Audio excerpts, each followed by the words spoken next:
খবর শুনছেন বিশ্ব সংবাদ চ্যানেল থেকে। আজ জানাবো পশ্চিমবঙ্গ দেশ বিদেশের বাছাই করা গুরুত্বপূর্ণ তাজা সংবাদ। খবর শুরুতেই জানিয়ে দেব সংবাদ শিরোনাম, পরে বিস্তারিত। মোদির আশ্বাসে আপাতত স্থগিত দিল্লি অভিযান, শম্ভু সীমান্ত থেকে অবরোধ তুলে ফিরলেন কৃষকরা।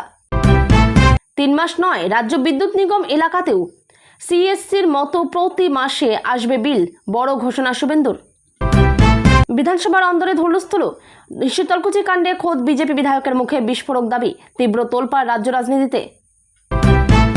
ভিডিও দেখার সময় নেই আমাদের, নিট বিক্ষোভ মামলার জরুরি আর্জি খারিজ করে সুপ্রিম কোর্টের কড়া বার্তা।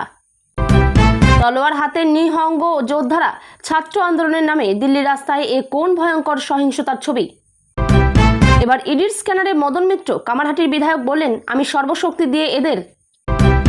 বাড়ছে যুদ্ধের ঝাঁজ, বিপজ্জনক হচ্ছে হরমুজ, রান্নার গ্যাসের দামে এবার প্রভাব সরাসরি, ফের বাড়ল গ্যাসের দাম।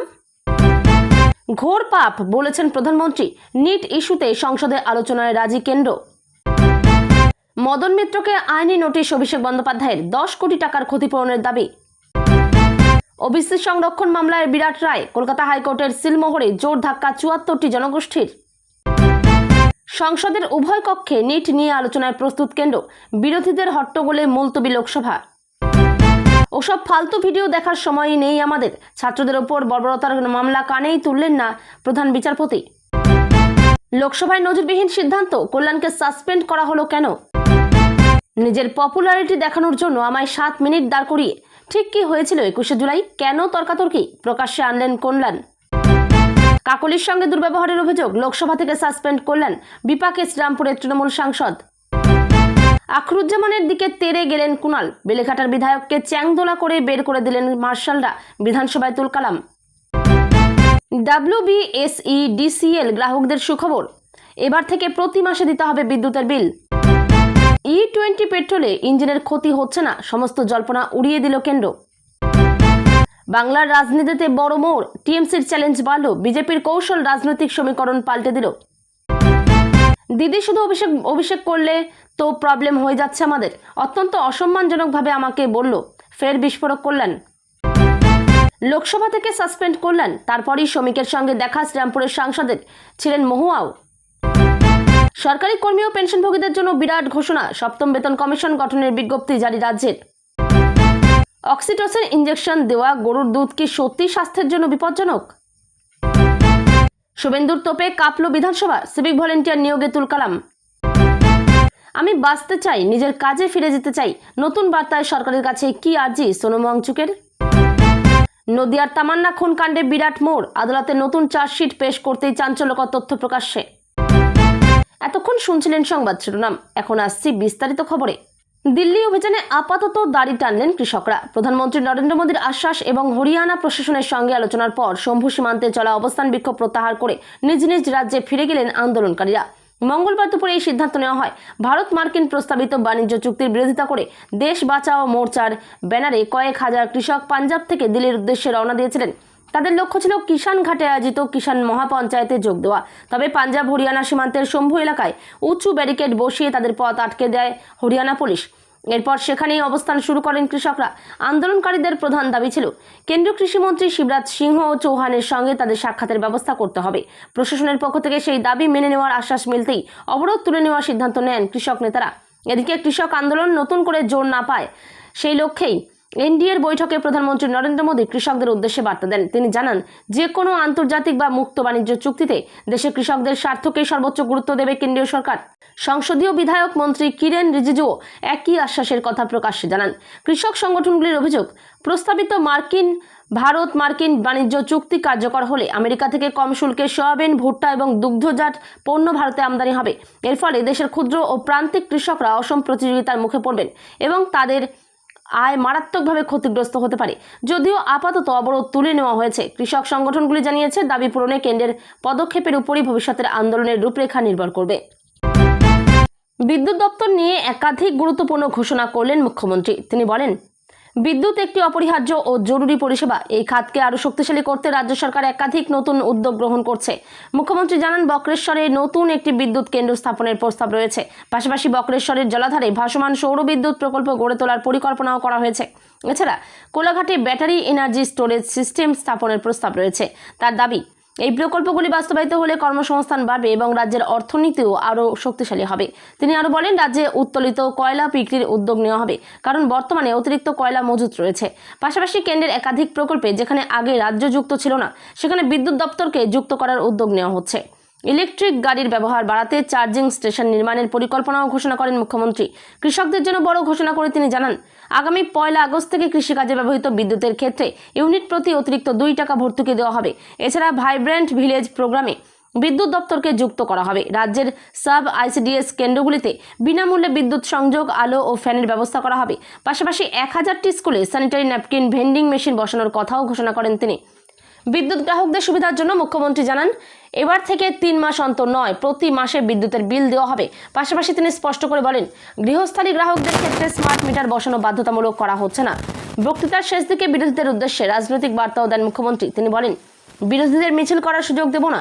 যাদবপুর পার্টি সাবধানে থাকুন, পোস্টার লাগানো শুরু করেছেন, বেশি বাড়তে দেব না, এটা দুর্বল সরকার নয়। পশ্চিমবঙ্গ বিধানসভার বাজেট অধিবেশনের মাঝেই আজ বুধবার ঘটে গেল এক চরম নজিরবিহীন ও রাজনৈতিকভাবে অত্যন্ত তাৎপর্যপূর্ণ ঘটনা। 2021 সালের বিধানসভা নির্বাচনের সময় কোচবিহারের শীতলকুচির 126 নম্বর বুথের সামনে কেন্দ্রীয় বাহিনীর গুলিচালনায় 4 জনের মৃত্যুর ঘটনায় এবার খোদ বিধানসভার অন্দরে দাঁড়িয়ে রাজ্য পুলিশের উচ্চ পর্যায়ের গোয়েন্দা সংস্থা সিআইডি তদন্তের জোরালো দাবি তুললেন বিজেপি বিধায়ক দেবাশিস ধর। বুধবার স্বরাষ্ট্র ও পুলিশ দপ্তরের বাজেট নিয়ে চলা তপ্ত বিতর্কের মাঝেই প্রাক্তন এই হাই প্রোফাইল আইপিএস অফিসারের এমন দাবিতে খোদ শাসক দলের বেঞ্চেই শোরগোল পড়ে গিয়েছে। উল্লেখ্য, আজ থেকে ঠিক 5 বছর আগে রাজ্যে 2021-এর হাই ভোল্টেজ বিধানসভা নির্বাচনের 4র্থ দফায় ভোট গ্রহণ চলাকালীন রক্তস্নাত হয়েছিল উত্তরবঙ্গের কোচবিহার জেলার শীতলকুচি। ভোট দিতে লাইনে দাঁড়িয়ে থাকা অবস্থায় কেন্দ্রীয় বাহিনীর গুলিতে প্রাণ হারিয়েছিলেন স্থানীয় 4 জন বাসিন্দা। সেই সময়ে কোচবিহার জেলার পুলিশ সুপার পদে কর্মরত ছিলেন খোদ এই দেবাশিস ধরই। পরবর্তীতে সেই ঘটনাকে কেন্দ্র করে তৎকালীন শাসক দলের সঙ্গে তার চরম সংঘাত তৈরি হয় এবং চাকরি থেকে ইস্তফা দিয়ে তিনি পদ্ম শিবিরে যোগ দেন। আজ সেই ঘটনার 5 বছর পর বিধানসভার ফ্লোরে দাঁড়িয়ে তার এই আকস্মিক সিআইডি তদন্তের দাবি ঘিরে তীব্র রাজনৈতিক জল্পনা শুরু হয়েছে। আজ বিকেলে স্বরাষ্ট্র দপ্তরের বাজেট বিতর্কে অংশ নিয়ে বলতে ওঠেন বিজেপি বিধায়ক দেবাশিস ধর।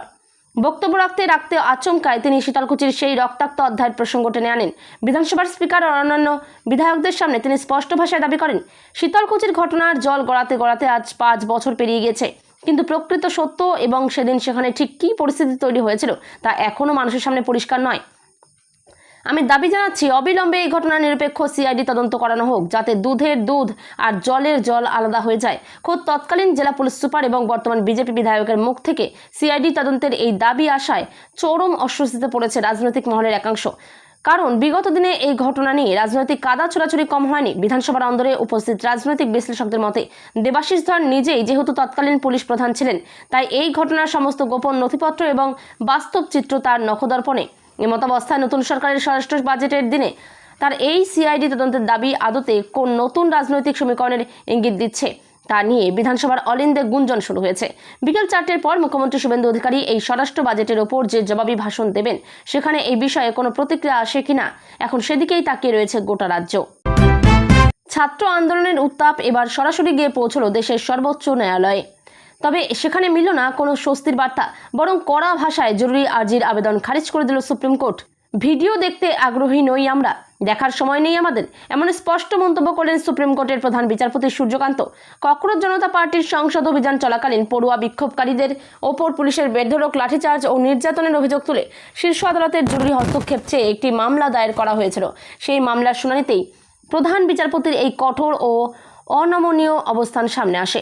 বুধবার সুপ্রিম কোর্টের প্রধান বিচারপতির বিশেষ বেঞ্চে এই মামলার শুনানির জন্য জরুরি আর্জি পেশ করা হয়েছিল। গত সোমবার অর্থাৎ 20 জুলাই ককরোচ জনতা পার্টির সংসদ অভিযানকে কেন্দ্র করে তুলকালাম কাণ্ড ঘটেছিল।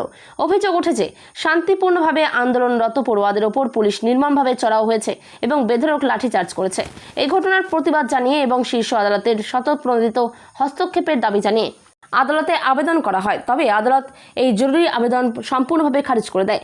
শুনানির শুরুতে আইনজীবীকে উদ্দেশ্য করে প্রধান বিচারপতি সূর্যকান্ত সাফ জানিয়ে দেন যে আমাদের সময় নষ্ট করবেন না এবং নিজেদের সময়ও নষ্ট করবেন না। মামলাকারীর আইনজীবী আদালতে দাবি করেছিলেন যে দেশের সাধারণ পড়ুয়ারা নিট ইউজি 2026 পরীক্ষার প্রশ্নপত্র ফাঁস এবং ন্যাশনাল টেস্টিং এজেন্সি বা এনটিএর কাঠামোগত আমূল পরিবর্তনের মতো অত্যন্ত গুরুত্বপূর্ণ জনস্বার্থের দাবিতে এই বিক্ষোভ দেখাচ্ছিলেন। কিন্তু আইনজীবীর বক্তব্য মাঝপথে থামিয়ে দিয়ে প্রধান বিচারপতি কড়া সুরে বলেন, থ্যাংক ইউ ভেরি মাচ। এরপরই আইনজীবী পুলিশের নৃশংসতার দৃশ্য প্রমাণ করার জন্য আন্দোলনকারীদের ওপর হওয়া লাঠিচার্জের একটি ভিডিও আদালত কক্ষে দেখাতে চান।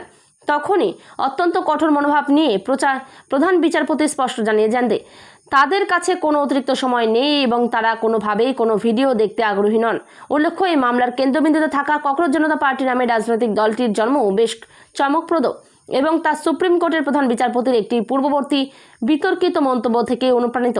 এর আগে দেশের বেকার যুবক যারা সাংবাদিকতা ও সমাজকর্মের সঙ্গে যুক্ত তাদের একটি মন্তব্যে ককরোচ বা তেলাপোকা বলে অভিহিত করেছিলেন তিনি। এই মন্তব্য প্রকাশের পরেই সারা দেশ জুড়ে তীব্র বিতর্ক ও প্রতিবাদের ঝড় উঠেছিল। যদিও পরবর্তীতে এই তীব্র বিতর্ক থামাতে সাফাই দেওয়া হয়েছিল যে ভুয়ো ডিগ্রিধারী ব্যক্তিদেরই মূলত ককরোচ বলা হয়েছিল। প্রধান বিচারপতির সেই মন্তব্যের রেশ ধরেই সোশ্যাল মিডিয়ায় আত্মপ্রকাশ করেছিল ককরোচ জনতা পার্টি। মাত্র 2 মাসের সংক্ষিপ্ত সময়ের মধ্যে এই অভিনব দলটির অনুগামী বা ফলোয়ার্সের সংখ্যা লক্ষাধিক ছাড়িয়ে যায়। এরপর সোশ্যাল মিডিয়ার গণ্ডি পেরিয়ে সরাসরি রাজপথের আন্দোলন নামে এই দল সাম্প্রতিক সময়ে নিট প্রশ্নপত্র ফাঁসের মতো গুরুতর অভিযোগ তুলে দিল্লির যন্তর মন্তরে একটানা ধর্নায় বসেছিলেন সিজেপির কর্মী ও সমর্থকরা। এমনকি কেন্দ্রীয় শিক্ষামন্ত্রী ধর্মেন্দ্র প্রধানের পদত্যাগের দাবিতে গত 28 জুন থেকে আমরণ অনশনে বসেছিলেন বিশিষ্ট সমাজসেবী সোনম ওয়াংচুক। গত 18 জুলাই দিল্লি পুলিশ যন্তর মন্তরের বিক্ষোভস্থল থেকে তাকে জোরপূর্বক তুলে নিয়ে গিয়ে হাসপাতালে ভর্তি করে। এই সামগ্রিক পরিস্থিতিতেই আইনি লড়াইয়ের পথ বেছে নিয়ে সুপ্রিম কোর্টের দ্বারস্থ হয়েছিল দলীয় নেতৃত্ব। কিন্তু সর্বোচ্চ আদালতের এই অনমনীয় ও স্পষ্ট পদক্ষেপে মামলাকারীরা বড় ধাক্কা খেলেন। দিল্লির যন্তর মন্তরে চলমান তথাকথিত ককরোচ জনতা পার্টি বা ছাত্র প্রতিবাদের প্রেক্ষাপট এক অভাবনীয় ও অত্যন্ত উদ্বেগজনক মোড় নিয়েছে। এতদিন যে আন্দোলনকে দেশজুড়ে সম্পূর্ণ শান্তিপূর্ণ ছাত্র প্রতিবাদ বলে জোরালো প্রচার চালানো হচ্ছিল, দিল্লি রাজপথে হঠাৎ তাদেরই সমর্থনে তলোয়ার হাতে সশস্ত্র নিহঙ্গ শিখ যোদ্ধাদের উপস্থিতি পুরো পরিস্থিতিকে এক লহমায় পাল্টে দিয়েছে। ভাইরাল হওয়া বিভিন্ন ভিডিও ফুটেজে দেখা যাচ্ছে ওই তথাকথিত আন্দোলনকারীদের পাশে বুক ফুলিয়ে দাঁড়িয়ে নিহঙ্গ যোদ্ধারা প্রকাশ্য রাজপথে তলোয়ার উঁচিয়ে পুলিশ এবং র্যাব জওয়ানদের উদ্দেশ্যে চরম আক্রমণাত্মক ও উস্কানিমূলক হুমকি দিচ্ছেন। তাদের বলতে শোনা যাচ্ছে, সবাইকে পিটিয়ে কালো করে দেব। এই চাঞ্চল্যকর ও ভয়ঙ্কর দৃশ্য প্রকাশ্যে আসার পর থেকেই দেশজুড়ে সাধারণ মানুষের মনে এক বিরাট প্রশ্ন দানা বাঁধতে শুরু করেছে। এটি কি আদতে কোনো সাধারণ ছাত্র আন্দোলন, নাকি এর নেপথ্যে অন্য কোনো গভীর ও বিপজ্জনক এজেন্ডা কাজ করছে? উল্লেখ্য, সিজেপি বা এই ছাত্র বিক্ষোভের সূচনা মূলত দেশের শিক্ষা ব্যবস্থার নানা জটিল সমস্যা, নিট পরীক্ষার প্রশ্নপত্র ফাঁস এবং লাগাতার ক্রমবর্ধমান বেকারত্ব দূর করার মতো অত্যন্ত যৌক্তিক দাবি দাওয়াকে সামনে রেখেই শুরু হয়েছিল। আয়োজকদের দাবি ছিল দেশের বঞ্চিত ও ক্ষুব্ধ ছাত্র যুবরাই এই আন্দোলনে স্বতঃস্ফূর্তভাবে জড়ো হয়েছেন। কিন্তু বর্তমান বাস্তব চিত্র সম্পূর্ণ আলাদা। সেই জনসমাবেশে যেভাবে প্রাচীন ও মারাত্মক অস্ত্র হাতে নিহঙ্গদের প্রবেশ ঘটেছে তা গোটা আন্দোলনের চরিত্রকে এক পলকে বদলে দিয়েছে। সাধারণ মানুষ ও সচেতন মহলের মনে তীব্র সংশয় তৈরি হয়েছে যে এই নিহঙ্গ শিখরা কি আদৌ কোনো নিট পরীক্ষার্থী বা কলেজ বিশ্ববিদ্যালয়ের ছাত্র? তাদের শারীরিক বয়স, অদ্ভুত পোশাক আশাক এবং মারমুখী আচরণ দেখে দূর থেকে তা কোনোভাবেই বিশ্বাসযোগ্য মনে হয় না।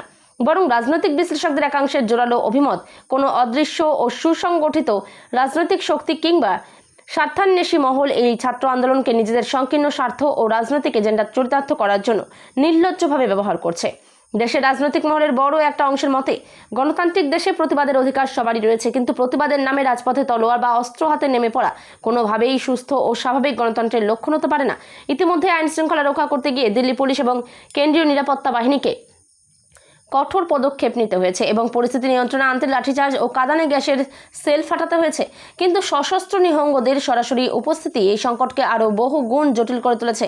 রাজনৈতিক পর্যবেক্ষকদের মতে এই ধরনের ধৃত ও হিংসাত্মক ঘটনাগুলোই আন্দোলনের আসল ও কুৎসিত মুখটি সবার সামনে উন্মোচন করে দিচ্ছে।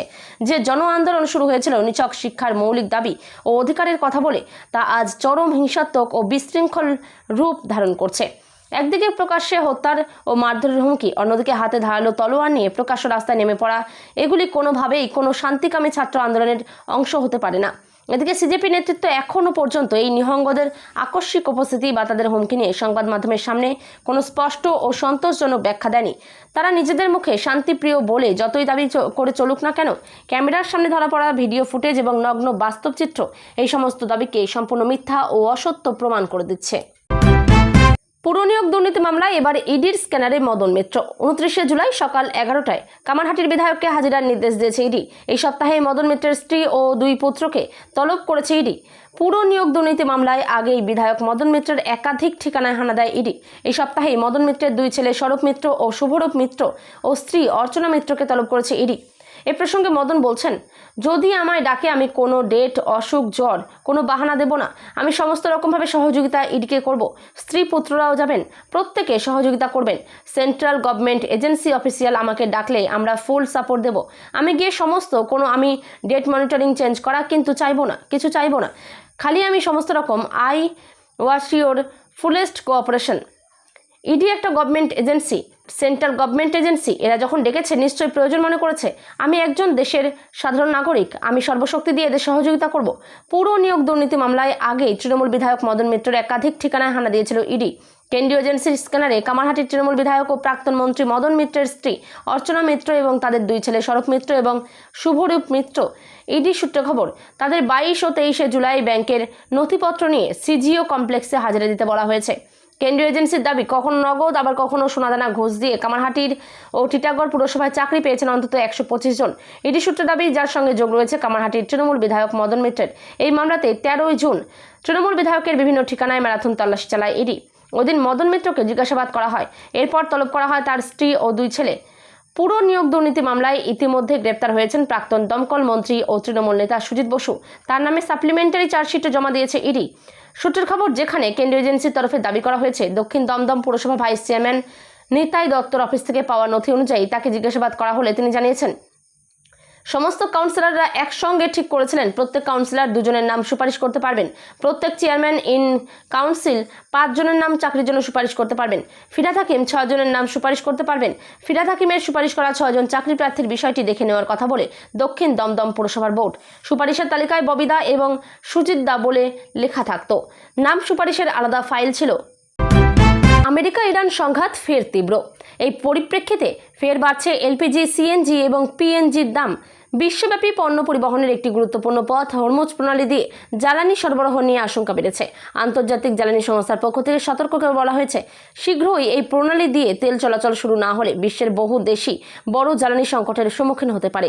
ইতিমধ্যে নিরাপত্তার অবনতি এবং আমেরিকা ও ইরানের সংঘাতের তীব্রতা বাড়ার সঙ্গে সঙ্গে জাহাজ চলাচল ব্যাপকভাবে কমে গেছে। এর ফলশ্রুতি কি হতে পারে? সিলিন্ডারের দাম বৃদ্ধি। চিন্তায় সাধারণ মানুষ। ভারতের রাষ্ট্রায়ত্ত তেল সংস্থাগুলি আজ বুধবার দেশজুড়ে এলপিজি গ্যাস সিলিন্ডারের দামে কোনো পরিবর্তন করেনি। পশ্চিম এশিয়ায় মার্কিন যুক্তরাষ্ট্র এবং ইরানের মধ্যে উত্তেজনা বাড়ছে। তা সত্ত্বেও বুধবার গার্হস্থ্য এবং বাণিজ্যিক সিলিন্ডারের দাম অপরিবর্তিত রইল। শেষ কবে দাম পরিবর্তন হয়েছিল? গত মাসে অর্থাৎ জুনে গার্হস্থ্য গ্যাস সিলিন্ডারের দাম সিলিন্ডার প্রতি 29 টাকা বাড়ানো হয়েছিল। তারপর থেকে দিল্লিতে সাধারণ গ্রাহকদের জন্য গার্হস্থ্য গ্যাস সিলিন্ডারের দাম 942 টাকাতেই আটকে রয়েছে। এদিকে 1 জুলাই বাণিজ্যিক সিলিন্ডারের দাম 183.50 টাকা উল্লেখযোগ্যভাবে কমানো হয়েছিল। শহরভিত্তিক এলপিজির দাম।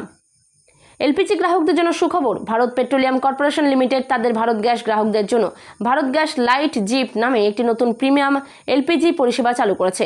এই পরিষেবার আওতায় গ্রাহকরা বড় আকারের লোহার সিলিন্ডারের পরিবর্তে Bharat gas light composite cylinder পাবেন। এছাড়াও সংস্থাটি আরও দ্রুত নতুন গ্যাস সংযোগ এবং এক্সপ্রেস ডেলিভারির সুবিধা দেবে।